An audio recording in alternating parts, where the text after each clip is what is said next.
accomplished with GLP. We know that the biggest hurdle to overcome is the permanent change that's lasting forever.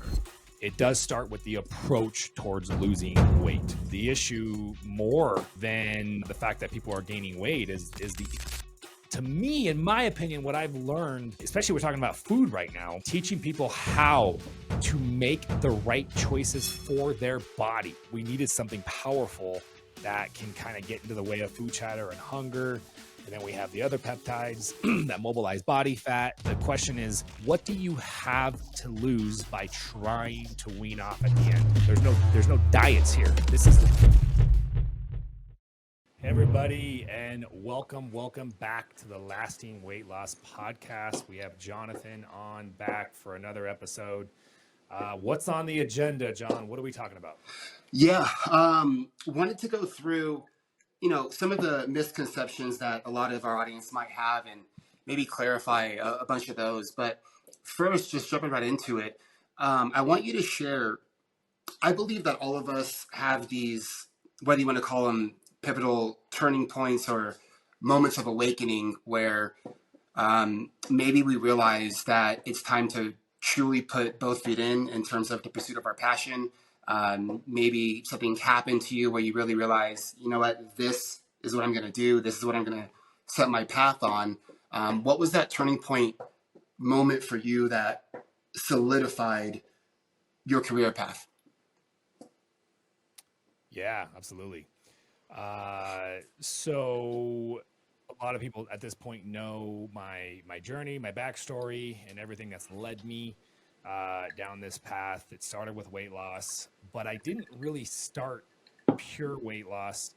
I did become a doctor of chiropractic, and I did start off actually from a chiropractic perspective, adjusting patients. But then, I medically integrated pretty much our clinics immediately, and then I got into the other side of the management things and hiring the medical professionals and embracing all these other services. And I loved everything that we've done, from hormone therapy to regenerative medicine to peptides.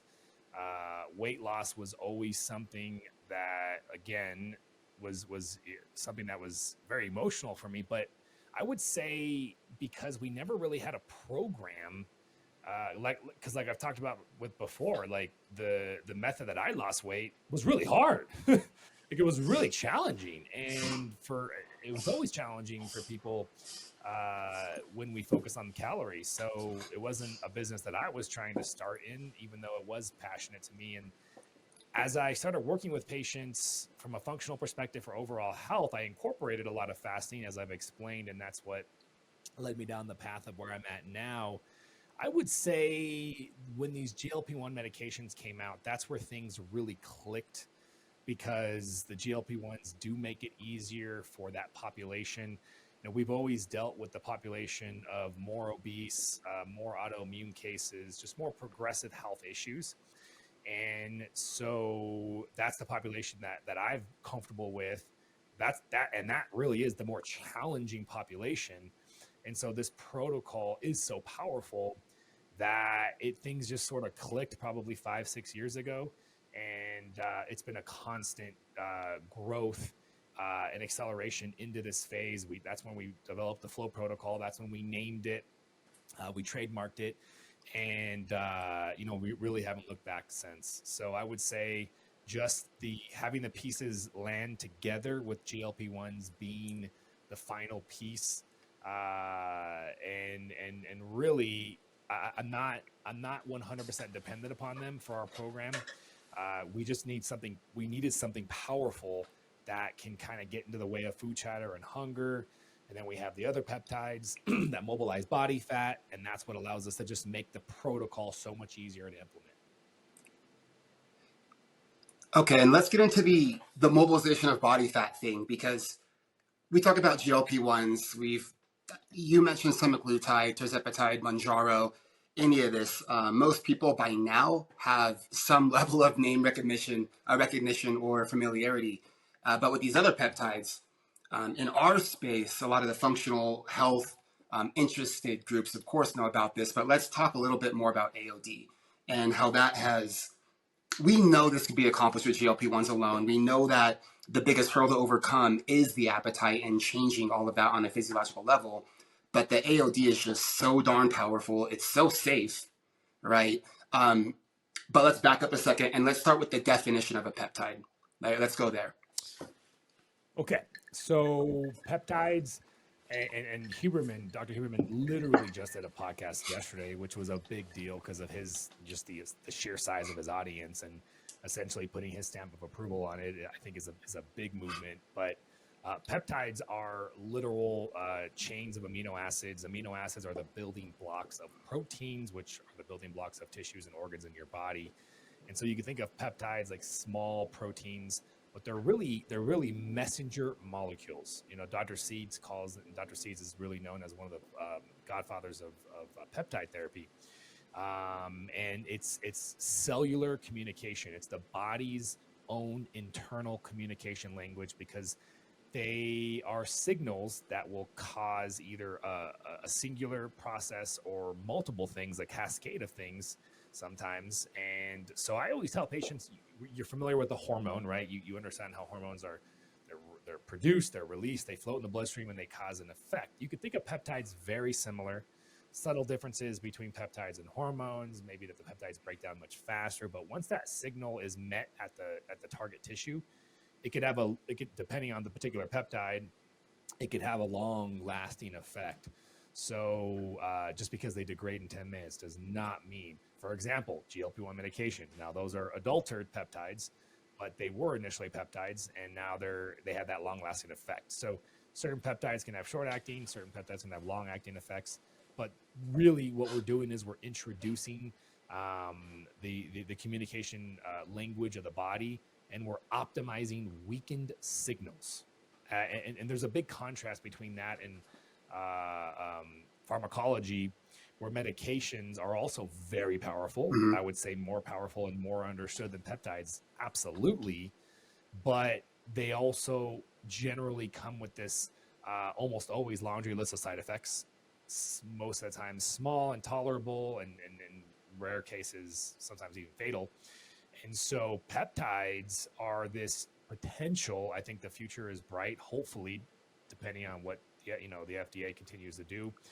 But it brings us a new branch of medicine that it should be, in my opinion, intertwined. Because I honestly think if doctors had every single peptide the human body makes, if we had every peptide available like prescription drugs were, if we understood how to use them, I don't think we would even need medications. Can you imagine a world where we didn't need medications? That's kind of wild to even think about. But okay, and when you're talking about all this and you have patients on these different protocols, obviously there's going to be a lot of misconceptions. Just walking into a program like this, patients have their own preconceived notions. And from your experience working with them, what are the most common misconceptions associated with weight loss and this program, or just in general, that you see with the public? yeah, so when it comes to our approach, which embraces GLP-1 medications, and I want to be clear, we help a ton of people, probably 1 out of 5, 20% of our patients not on these meds, and not everybody should be on these meds. These medications, like all medications, have risks and really should be reserved for the truly weight loss resistant or weight loss maintenance resistant population. So if you've been a little lazy, being honest and straight with yourself, and you haven't really tried, well, then you should freaking try to do it with supplements. And so we have a really powerful program to help people doing it without the medications. But again, I think our population, it seems like everybody wants it because that's where our population is, in that category of people that I think do need it more. We're not talking about our 10, 20 pound people here. We're talking about our, 50 plus, insulin resistant, inflamed, and various issues. So I think the biggest common misconception in our audience would be that I can just jumpstart my weight loss with these GLP-1 medications and I'll be able to take it from there. And boy, oh boy, is that wrong. Like, oh my gosh, for so many reasons. They've done actual studies looking at this. They're called the STEP trials, and looking at semaglutide within a single year of stopping semaglutide, about 70% of the population regained all their weight and lost all of their cardiometabolic benefits. So that's a single year. And I know in a couple of years of follow-up studies, we're going to see the rest of that population, most of it at least, is going to rebound. Now, if we take a step back and don't even look at these medications and we look at weight loss as a whole, the statistics aren't that different.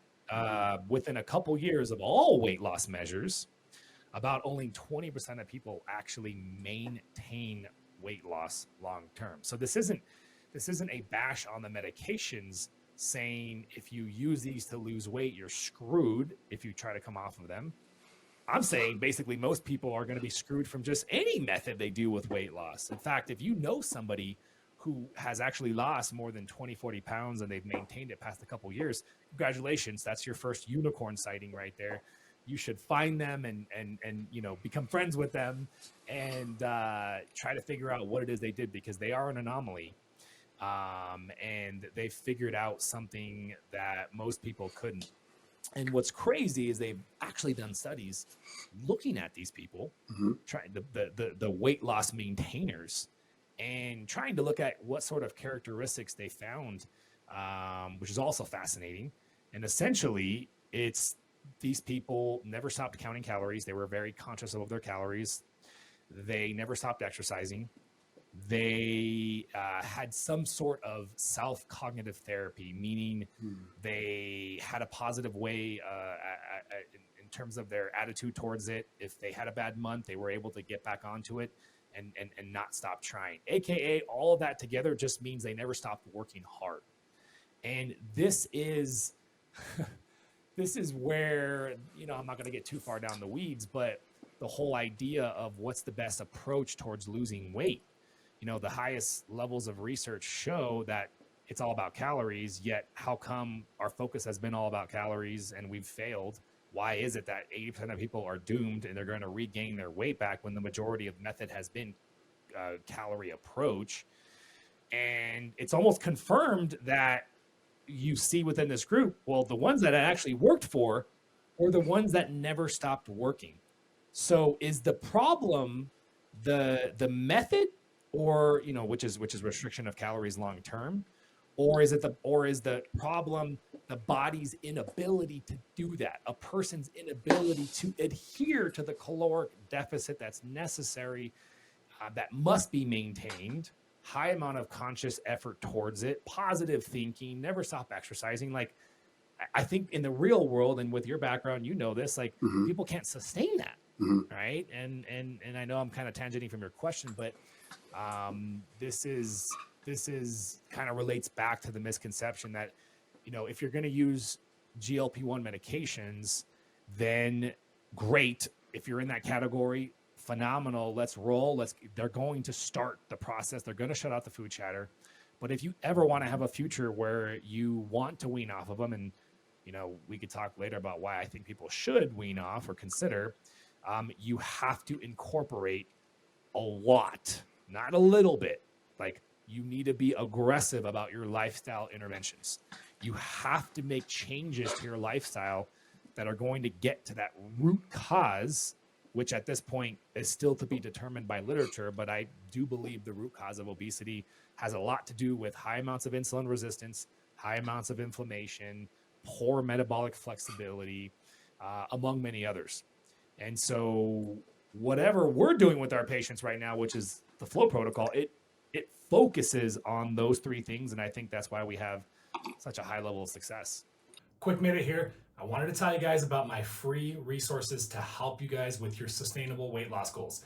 I have a free Facebook community where I do weekly live coaching. It's all about helping you hit your goals and maintain your weight for the rest of your life. And I also have a free PDF where I break down step by step exactly what it takes for you to be successful. I'll put a link to this in the show, and we'll see you guys back in the show. So on that note, we've talked a lot about the physiological side, the physical side, and the biochemistry behind it. Let's go a little bit into the mental piece. Looking back at the gym industry, any trainer worth their salt is going to weigh in their client at least once a week. And you know this, we really don't care about BMI. right? You can stay the exact same weight, gain muscle, lose body fat, get significantly healthier, and that scale doesn't move. But Right. what the weigh-in does is more for the client, right? If that client gets invited on Friday night over the weekend to go eat out as much as they can, if they go out to drinks or if they get invited out to drinks, when they know that they're being weighed in by trainer Jeff on Monday, the likelihood that they pig out, that they gorge, that they lose control is a lot less because of the accountability, right? We know that. They know I'm going to have to step on that scale, and if it goes up, I'm in trouble. So I'm going to make better decisions up until that point, right? It's the accountability aspect. So with these people that are working with you, we know that maybe they are mentally strong, but you can only handle trying and failing and trying and failing and trying and failing so many times, especially when it comes to weight loss. Because most people, this ain't their first rodeo. What is it that you provide to help them outside of the physical stuff, to help them with the mental strength that it does take to maintain this for the rest of their life? Because that really is what we're talking about here, right? Is permanent change that's lasting forever, right? Is this the last time you're ever going to sit down with somebody, create a plan, and talk about your goals? Like, can we make this the last time that you're going to give someone your goals? Because after this, you're there forever. Yeah. That being Yeah. said, No, what do you do? absolutely. Yeah, this is so big, and I'm gonna have to make sure I don't take the rest of the hour talking about this. I'm gonna have to really try to compartmentalize my response, and maybe leave certain parts of it for later, because this is such a big one. So, um, it does start with how the person loses the weight, which I'm gonna save most of that for I think we talked about that before. I'll save most of that and just say it does start with the approach towards losing weight, right? So if we take a step back and look at this issue, the issue more than the fact that people are gaining weight is the inability for people to maintain weight loss. Most of us can achieve weight loss. The literature is very clear. The randomized control studies showed without a doubt, as long as you're in a calorie deficit, you're going to lose weight. It's just people can't maintain that, right? So that's what we should be focusing on, right? Mm-hmm. And we're going to get to that in a second. But what is it that makes it easier to adhere to that calorie deficit that's needed for weight loss? That's where the hormones come in. And without going too in depth into it right now, for us and our level of success, the entire FLOA protocol is centered around improving those driving factors behind obesity, right? And so we're going to table that. That's what we do to get to the weight loss. Now, by doing that, you can live the FLOA lifestyle. Mm-hmm. So for people first time watching this, FLOA stands for fasting like our ancestors. It is so much more than a fasting program. It's light years ahead of this. Number one, it's the world's most aggressive fasting protocol where we get our patients into 36, 48-hour weekly long fasts. And again, I got to table this because I can go on and on about that. But essentially, what I did was figure out the most aggressive fasting that can be done the most frequently.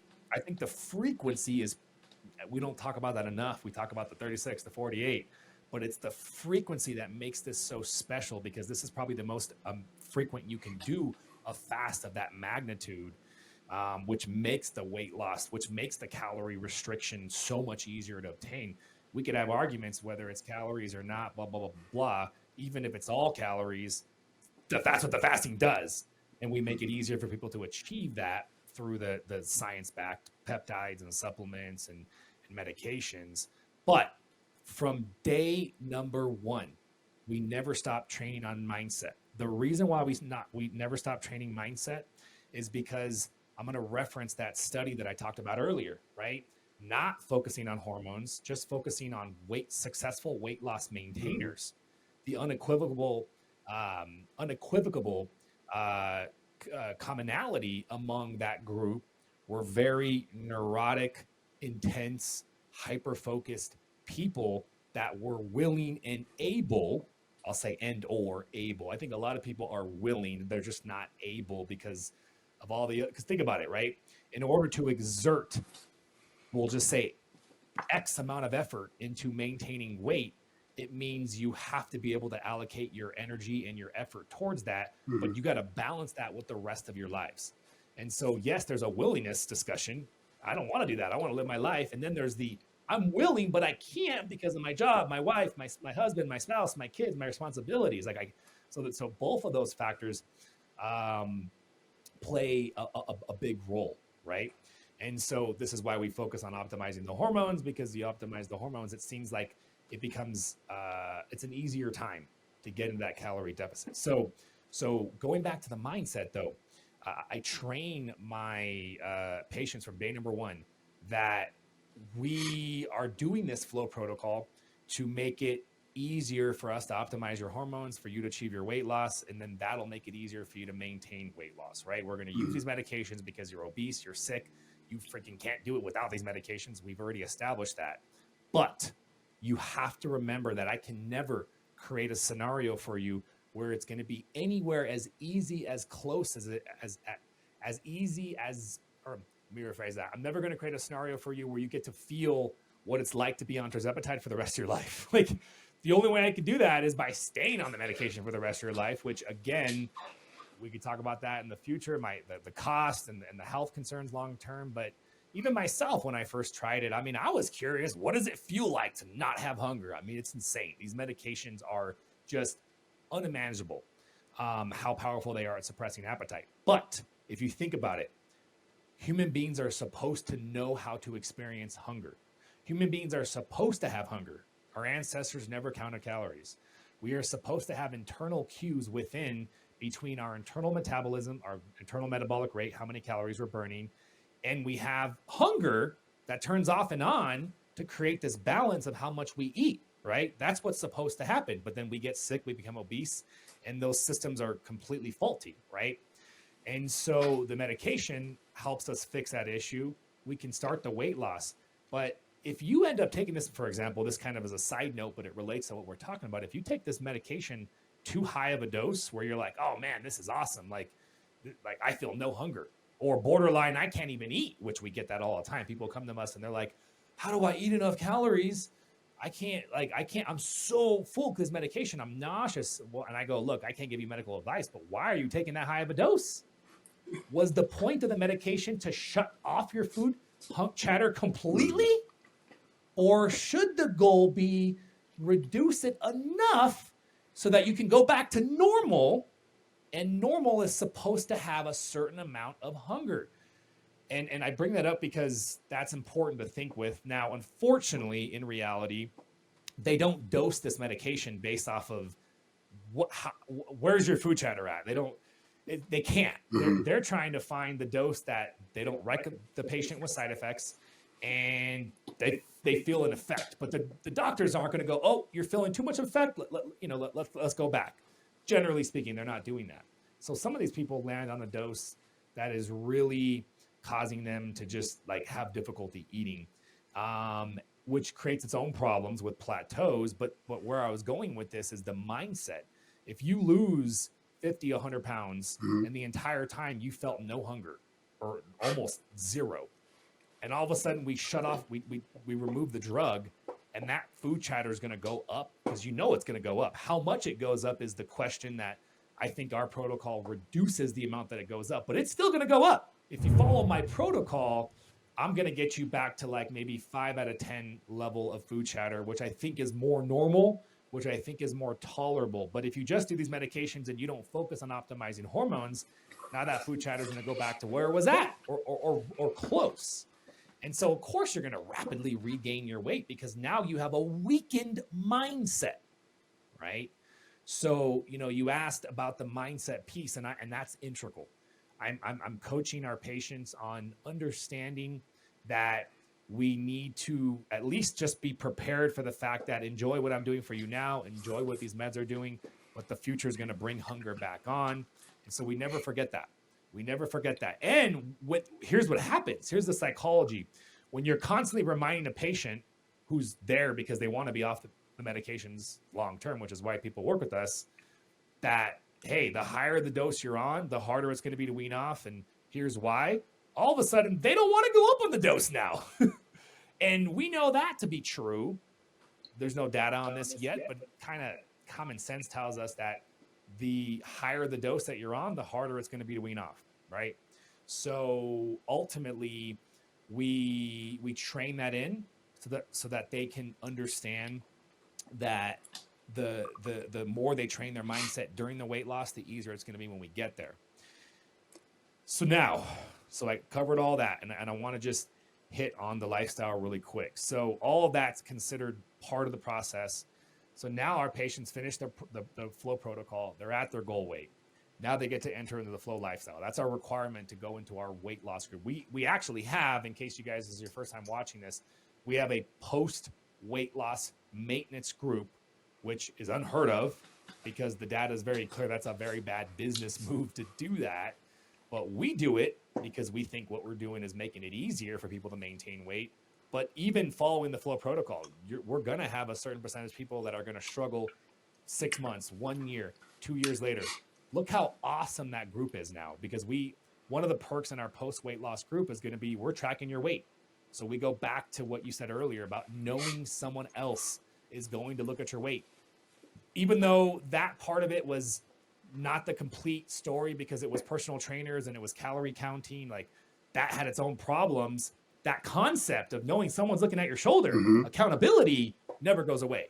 So that's awesome that when you're in my group, you know that we're checking in with you, this post weight loss group. And if you are starting to regain, we have automations that reach out to you. And then I get to do what my favorite perk of that post weight loss group is that I believe 80% of people are going to have no problem maintaining, but 20% are going to have their occasional times where they are starting to gain. And guess who I get to focus on in that group? So everybody's paying a low monthly fee for the benefit of saying Dr. Jones is going to be there to help the people who need us. So it's a community, it's a collaboration, and the people that do flounder are the ones that are going to get more of my attention in a group format, and we're all keeping each other accountable at that point. So we already have over 1,000 people in that group, and it's growing every single day, and I'm just really, really excited for that. I wanted to interrupt the show to tell you guys about the free resources that I have for you to be successful in 2024. The link in the show notes is going to provide you a way to join the free Facebook community. We do weekly live training. It's a great community. We'll answer all your questions with or without the medications. We're going to help you get there. And there's a free PDF which breaks down the steps so that you know exactly what to do, how to do it to be absolutely successful this year for your weight loss goals. Now back to the show. Yeah, I mean, it's really three things, right? In that umbrella: accountability, motivation, and knowledge. You give someone those three tools, and that's the path for success. And on that, with these people, you're obviously working with individuals from all walks of life: the house moms, the congress people, the attorneys, the construction workers, people who are working all day long. What is your method for going about addressing different lifestyles, different dietary needs? Can you even give us an example, or can you think of someone that you've worked with a unique scenario and what their journey was like? Yeah, absolutely. So one of the things that I do that, because one of the big underlying themes is keeping this sustainable. And I really think that when you give people a list of foods and you tell them this is your choice, these are your choices to make, or you have to order these foods or these items, like it really restricts it so much. And I get why they do it, because super high quality food, portion control, there's all these arguments for it for the short term, but there's no arguments for it long term, because here's what happens. And we all know this all too well. We're following this program, we're eating these choices of foods, and then a party rolls around, or a festival, or a gathering, Christmas, and grandma pulls out the delicious cookies, which are not on my list. And I felt so restricted for so long that one cookie turns into 3, turns into 8, turns into I'm literally having pains in my stomach because I ate so much. And now what's even worse than that is the guilt that I now carry because grandma's cookies really screwed me up. And then I start thinking, well, oh shoot, how realistic was it that I was never going to have grandma's cookies ever again? screw this diet, I'm over it. Like some sort of version of that, right? Now, obviously, people course correct. That's a one-off. I'll go back to my program. I'm not saying that those restrictive lists aren't the best choice. Let me rephrase that. I don't think they're the best choice. I'm not saying they can't work, but when you ask me what works for the most amount of people, it's choices that are sustainable. And to me, in my opinion, what I've learned, especially we're talking about food right now, teaching people how to make the right choices for their body. People are all, it to me is the best. And people are always amazed on our first coaching call when they're like, Dr. Jones, you're not going to give me this diet to follow? I'm like, do you want a diet? And some of them might say, yes, I have to be careful. I'm like, okay, you don't get it. So I have to explain, but trust me, you don't want me to give you a diet. No, there's no diets here. This is lifestyle. So you are driving the vehicle. I'm like this metaphorical spirit that's floating next to you, who's going to help you if you crash and get you back on track. But if you want to hit the gas pedal 100 miles per hour, or you're like slow and steady, I'll take the slow lane. I'm in no rush. Great. Because again, we're only talking about food here, but there's other pieces to it. But I take the same philosophy with everything, with workouts, with supplements, with nutrition. But nutrition is one of the big ones, right? Mm-hmm. I teach you the general rules of thumb, which are not overly complicated. Like, you don't need to pay me for this. I'll tell you right now, reduce your consumption of processed foods. Like that's huge. If you can get it down to 90-10 when you're trying to lose weight, most people are going to do great with that. And then when you're at your weight loss goal, after you've improved your health, 80-20, 75-25. We're talking clean, unprocessed foods. That's if I just told you that, a lot of people are going to do great. And now you go out there and you go, well, like, I know what's processed and what's not, right? If you go to your grocery store, if it's in the perimeters of the store, it's good for you. And if it's within the middle, if it comes from a wrapper, if it comes from a package, if it, it is generally not, right? So I always talk about Paleo-Mediterranean, but there's plenty of foreign foods that I'm probably not familiar with. By all means, as long as it's not processed and we can keep 90% of it, then we're good to go. Now, a lot of people might be thinking, well, what about all these? There are a ton of autoimmune cases. Remember, I told you guys I'm working with these sort of cases.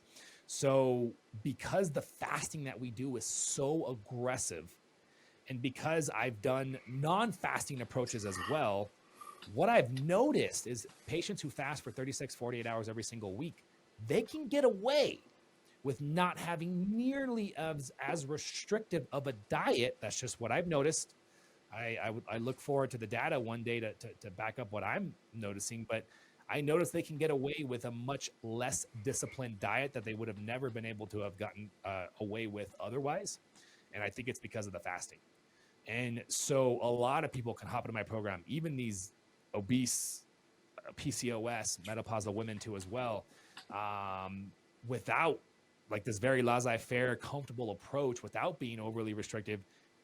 And I'd say probably 95% of my patients don't have issues. And I think it's also because we're doing the GLP-1 medications, we're doing the AOD. So don't get me wrong, like the fasting, the AOD, the GLP, no one else is doing that. Not the way we're doing it. So it's a very unique scenario where most people can get away with just an easy approach. And then I tell my patients, look, if your body's not getting 1 to 1.5% of body weight loss per week, which is what we like to see, and you are following this protocol, then we'll get in there and then we'll modify it. And it's always the people who are the autoimmune cases or the really sick ones. The really sick ones, I can almost expect most of them to have issues and not lose and respond like everybody else. But why would I want to go in there and modify that and make it more restrictive if they might actually present, even though they're sick, with really good weight loss? It doesn't make any sense. And so I only get technical and restrictive if the body tells me, not the person, by lack of consistent weight loss when following the protocol. And by doing it that way, I've found that it's much more sustainable, much easier, and that's when we get into modification. So to answer your question, I don't have to personalize it because I'm teaching them how to implement them. And then because they're in my coaching programs, I'm there to course correct for them if they fall on their face, if they're lost, if something doesn't go awry. or obviously the big one, when they plateau, if they plateau, I'm there to course correct. But I love that. That expression, give a man an apple and he'll eat for a day, or is it fish? Give a man a fish and he'll eat for a day. Teach him how to fish and he'll eat for. I'm like, apple or a fish? But that's what I'm doing with my patients. I'm teaching them how to fish in this metaphorical reference to approaching food for sustainable lifestyle. Hey, you made up a new metaphor. You can teach them how to harvest as well, right? Teach them how to harvest apples, exactly. The second part of my question was I wanted you to maybe give me an example of someone who really has some challenges that you had to overcome in that story. But what you mentioned about how the body is reacting on the protocol, let's stop there really quick and this goes beyond, or I should say before, the weight loss protocol, because we've been doing this through bioidentical hormone therapy for almost a decade now. The labs, specifically the full thyroid panel, because no one knows this. Most people listening probably don't know this. And over the years, the number of times we've had people come to the clinics, never had a full thyroid panel done, because they never saw an endocrinologist or the doctor never suspected a disease. Won't even get into that. Then we do a full thyroid test and, thyroid antibodies, TPO is out of whack, reverse T3, free T3. Just really quick, talk about the importance of having those tested and why we included it all in the protocol. Yeah, if I really had to summarize it, it gives us a more effective net, right? Because you think about it, we're tossing a net into the sea right now and we're trying to catch fish. And it gives us a much more effective net to catch these potential issues that wouldn't have been caught otherwise, right? So, and this is why this is the one of the many pieces that we do that gives us such good results. Like you said, the blood panel, the thyroid panel is very comprehensive, and that's a whole separate conversation. Just thyroid management in the medical system versus thyroid management from a functional perspective. There are millions of people out there that never get diagnosed with thyroid issues until they go see a functional practitioner. That's my background, and I think that's why I understand that so well. And the interesting thing is, it's not even that they necessarily need to be on thyroid for the rest of their life. Sometimes this is a temporary thing for 6 months to a year to a couple years. Mm-hmm. But if we don't get that thyroid hormone back to an optimal level through bioidentical prescription, it's damn near impossible to get the ball rolling on weight loss. Now, a functional practitioner might say, but if we do this and we heal the gut and we turn on detoxification pathways and we support the body with proper nutrition, will the thyroid eventually turn on and kick on weight loss? Yeah, I think so. But how practical is that? Because a really good functional practitioner is going to cost you about $12,000 a year, and it's also very challenging. Mm-hmm. So we're trying to get to the same goal here. I just feel like my approach is more practical for most people. That extreme functional scenario is going to be where I refer you if I can't get it going. But for most people, I can use these science-backed options. Like, and I know everybody know I don't do the prescriptions. I'm a doctor of chiropractic, but I own clinics and I employ medical practitioners, which is kind of awesome because they get to focus on the prescriptions and medications. I get to focus on the coaching and the program design. But the thyroid, for example, is something that rather than waiting for health improvements to turn on the thyroid, which can then turn on the weight loss, I like to turn on the thyroid, which turns on the weight loss, which turns on the positivity and the mindset and the happiness, which can trigger and fuel better lifestyle choices, which are going to improve health. So this one's much more cost effective. And I think maybe even more effective because you know better than I do with all the people that you've helped in managing all those gyms. Like, one of the most powerful, motivating things for a person in life is just seeing, for a person who's ever been overweight, is looking in the mirror and being like, wow, my body is changing. I'm losing weight. Man, that is so exciting. So I think the benefit of that dopamine hit from seeing that to trigger better choices, I think, is huge on its own right. Yeah, and just the regulation or modulation of the thyroid. I would never take someone with a high ankle sprain and say, hey, we're going to do some plyos today and work on your speed and bursts, right? Why are you going to help somebody with weight loss without having any idea the full snapshot of their master control center? Just, makes no sense to me. the number of people that we've had that have had these undiagnosed issues through a relatively cheap blood test just kind of blows my mind. Okay, and getting to the second part of my original question, um, just give us an example of a recent success story that stands out to you. Oh my gosh, yeah. So Jennifer comes to mind, and she was okay with me. She did a whole testimonial video on this, but so her issue was always the maintaining part, right? It was always she would lose weight, and then she would have a situation, an event, stressful life, stress in the life, and then she kind of just fall off the bandwagon, can never really recover. That was her issue, her inability to kind of get back on track. So she had told me that she went on vacation for 2 weeks. This is very recently, by the way, and Mm-hmm. she gained 10 pounds.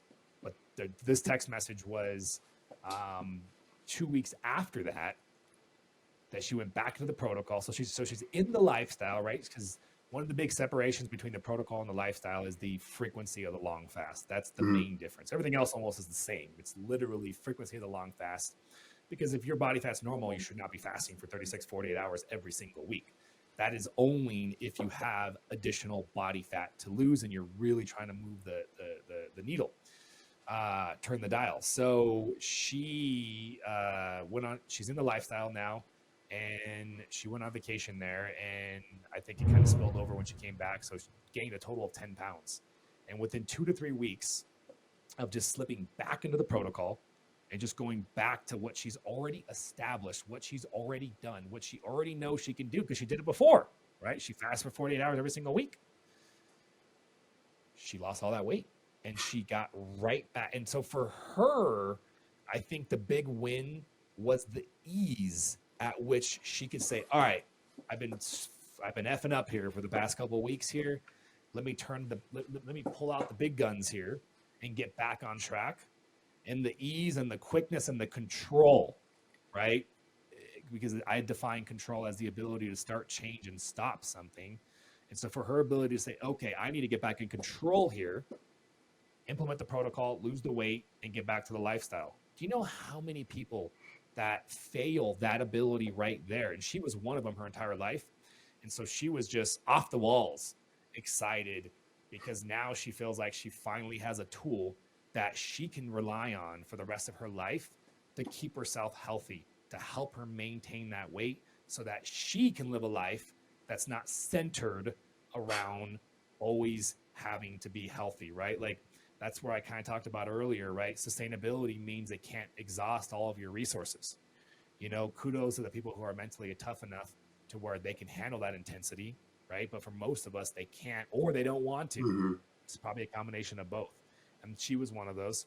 And now she almost had to really fall on her face once to see how quickly she was able to get back up. A skill that she learned through our coaching and through our program. So that one really stood out to me. And there's a video of that on YouTube too as well. Yeah, that's a great one. And man, how do I want to say this? When you look at weight loss, or when you think of weight loss, it's often thought about as a very solitary journey. You're in a period of a lot of introspection. I mean, you're getting out of the shower and you're measuring yourself and staring at yourself in the mirror. There's a bunch of getting on the scale. Every time you put on your pants, it's kind of a self-assessment of if they're getting looser or tighter. It's a tough journey for a lot of people, and a lonely one, and hard to talk about, hard to open up about. You get it. What do you truly do to give a higher level of support, to provide that community for everyone that gets involved? Yeah, I think we slightly touched on that before, but I think it's the way that I do the coaching, having it in that format to where we're a community and we're paying for that guarantee of results. We're paying for Dr. Jones in my corner. Not everybody's going to need it. In fact, it's a small percentage of people that need it, but whoever does need it, I'm there for them. And so because of that, I don't have to charge as much as I do I have a one-on-one coaching program, right, which is much more expensive because it's me and that person one-on-one. And I tell most people, you don't need that. I certainly love to. It's really cool when I can because I could do extra stuff with those people. So, I get those occasionally, a couple of those a month. But for most people, they're in my mid-tier program. I call the FLOA Warrior, and it's a much more economical price, and it still comes with that level of guarantee that everybody's paying for. So I think that is a huge piece of it, because again, knowing that I'm in their corner, that I got their back, that I will jump on a Zoom with them if I need to, which usually is defined as plateau. Help me, I'm in a plateau. I'm no longer losing weight, right? That's it right there. Being able to know that I can get on a Zoom and course correct them without having to pay any additional extra one-on-one time because it's part of that program. So I think that's huge for the FLOA Protocol for my weight loss programs. And then going back to the FLOA lifestyle, having that community where we get to coach the people who rebound on a group format as well. So. Okay. And last question for you today. If I'm someone who knew nothing about you outside of listening to this hour or so long podcast today, what would be your one message to convince me to explore you as an option versus everything else that's out there currently in the world today? Yeah, I mean, I think I feel pretty confident we're the only program that really centers around the holistic approach towards these medications, using them as a tool, the coaching and the mindset for helping you wean off. Like, no one else does that. And so if that's what you want, there's no discussion. I mean, we're the only ones that can potentially deliver you what you want. So that's an easy response. For the people that are skeptical about weaning off, or maybe they don't think they want to wean off, then that's where I want to answer. So for those people, I would say, look, I'm not saying you have to wean off. I have other podcasts and videos talking about why I think you should try. So we'll save that, the actual why. But the question is, what do you have to lose by trying to wean off at the end? Or which requires you changing how you look at the weight loss to begin with, right? You could always go back to the medications. So your fear of, because if you really think about it, like the only reason somebody wouldn't want to wean off of a medication that costs them money, that may be harmful, we don't know long term, right? The only reason you would refute that is you think that I won't be able to wean off and maintain weight. Okay, fair enough. So how are you going to know if you can or can't if you're never willing to try? If you're never willing to fall off the horse, if you never ride the horse to begin with, right? You have to have that fear of being able to fall off, meaning we're going to try to do this, right? And, you may or may not be successful, but you can always resort back to the medications. And so really, there's absolutely no logical reason why you shouldn't be trying, even if you don't believe, even if you don't have the faith. You got to trust in the program, because I'm going to get you to your weight loss goal, just like the meds would. I'm going to help you implement much better lifestyle choices. And now you have that shot, even if you want to be very conservative and not want to get your hopes up, of being able to wean off, knowing that your safety net is there and not going anywhere. You have everything to lose by never trying, though. That's it. Yeah, I'll say it once and I'll say it again. I don't know any reputable person out there who's offering a guarantee of maintenance. And every single day, I watch that group get bigger and bigger. And it's not filling up with unhappy people. I'll tell you that much. As always, thank you for the time. Can't wait for another one. Yeah. Oh, absolutely. We'll see you later. All right.